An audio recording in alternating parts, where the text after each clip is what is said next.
5.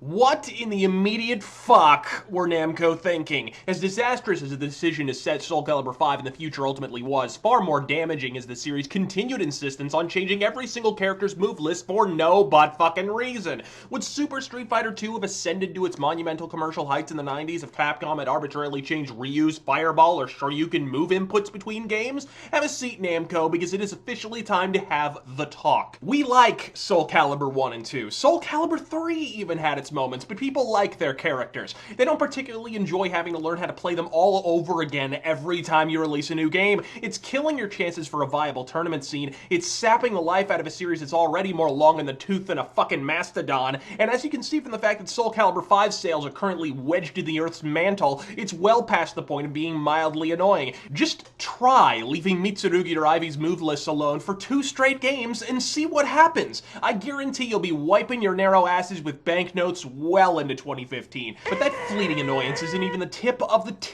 Scheissberg. Dispensing with much of the series' iconic roster in favor of characters whose names and fighting styles it's nigh impossible to remember within seconds of first encountering them, an utterly snapped-in-half revenge gauge that takes what few subatomic granules of competitive potential the game might have still possessed by this point, presses the barrel of the developer's incompetence-shaped shotgun firmly to its temple, and decorates the adjacent sidewalk with its brain matter. And let's not forget the fact that Soul Calibur's netcode is still spottier than Morgan Freeman's cheeks. The good news, Soul Calibur 5 sold about half as well as the leading brand of bottled farts. Next!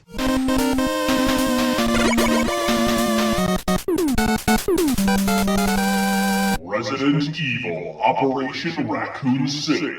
What a fucking pile! The Resident Evil series was a busy beaver in 2012, which perhaps explains why Resident Evil 6's own self-evident suckitude seemed to overshadow the feculent fallout of this outright abomination. In retrospect, gamers should have seen the impressive 3DS effort Revelations as what it truly was. A frantic, last-minute attempt to placate the remaining fans of this series before Resident Evil did a corkscrew moonsault over an entire Shark Tank later that year. You know Call of Duty's incredibly successful Zombies mode? Yeah, we'll put that in third person, then break it like a preteen hillbilly's hymen. Congratulations, you've just made Resident Evil Operation Raccoon City. As bad as the multiplayer is, and with netcode that makes a string in a cup sound like Minority Report, it could certainly suck the chrome off a fucking car bumper for a fact. It's during the campaign where the tide of tedium becomes a full-on fucking maelstrom. Question: how fun is a squad-based shooter where the player is incapable of issuing orders to their daffy, lead paint-swilling squad mates? If you guessed as fun as throat surgery conducted via your ass with a rusty pair of salad tongs, you are a paragon of understatement. This game sucks 12 asses through a coffee straw. Do not play this under penalty of waterboarding. Next.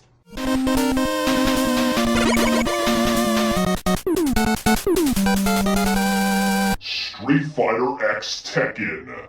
Let's come right out with it. 2012 was a head-on collision for the video game industry, and the fighting game genre was sitting in the passenger side without a seatbelt. If Capcom's past DLC policies raised the odd eyebrow, then Capcom outright selling victory to players with their pre-order via the dubious gem system launched those eyebrows in a low-level orbit.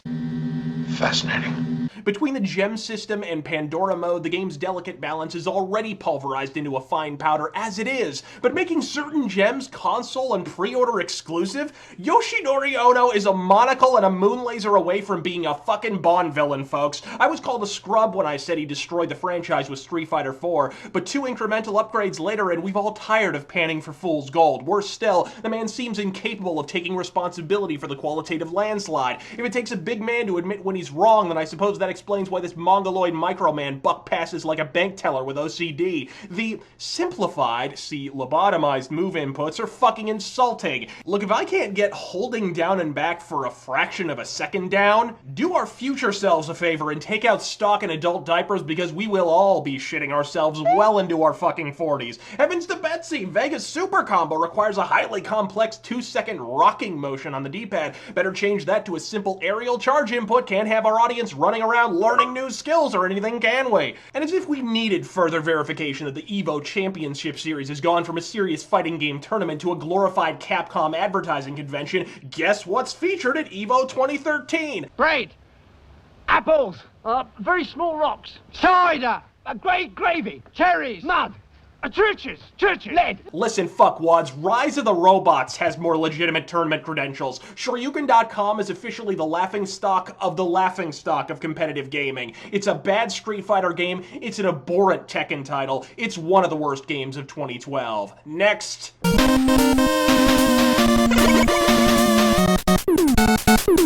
Resident Evil 6. Forget Las Plagas, forget Wesker, forget Umbrella, forget Nemesis. The greatest foe in this entire series is Resident Evil 6's camera. When it isn't randomly switching which shoulder it's centered behind at perfectly arbitrary intervals, it's suffocatingly close to your character, obstructing movie bob-sized portions of the screen, a condition that's only moderately amended by a zoom function that, simply put, doesn't zoom in enough. But the camera isn't alone. You see, it's a handicap match. In one corner, the player, and in the other, the camera and the fucking cover system. Even the button assigned to move you in and out of cover just feels flat out fucking wrong. Even after enduring hour upon laborious hour of this travesty, you still don't feel completely comfortable with a slipshod control setup. A malady you can seek to remedy if you're willing to fill up the RV and plan for an extended stay in the semi-transparent in-game options menu. A menu, by the way, which is much more interactive and labyrinthine than much of the adjoining game or its fucking plot. But at least Resident Evil 6 is trying.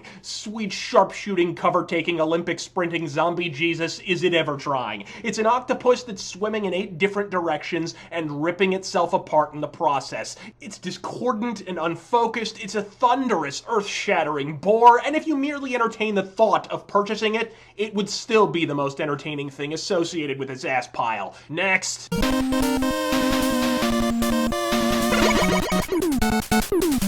Mass Effect 3.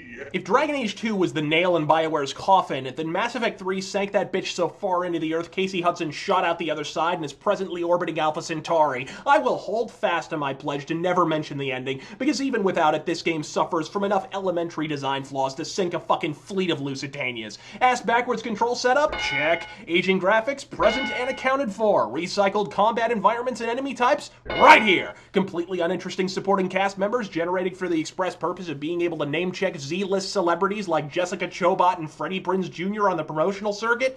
Massive fucking check! But the sentiment didn't truly begin to settle in our stomachs until that horrifying, nauseating moment, you know the one I mean, about 3/4 of the way through the game when we all came to the slow, grim realization that absolutely none of the platitudes dispensed by Casey Hudson concerning the impact of our choices in the previous 2 titles were even remotely accurate. Did your entire team survive the suicide mission? Congratulations. Have a meaningless cameo. Did you save the Citadel Council? It's your lucky day. Have 2 meaningless cameos. To make matters worse, this go-around saw BioWare wrest unprecedented amounts of control from the player's hands. Shut up, you old pig! Even going so far as to automatically generate Shepard's responses to questions based purely on the player's Renegade or Paragon ranking. BioWare, from the bottom of our severely irritated bowels, fuck you. Mass Effect 3 effortlessly ascends the summit and stands proud atop the shit heap as the worst game in the series, one of the worst third-person shooters ever devised,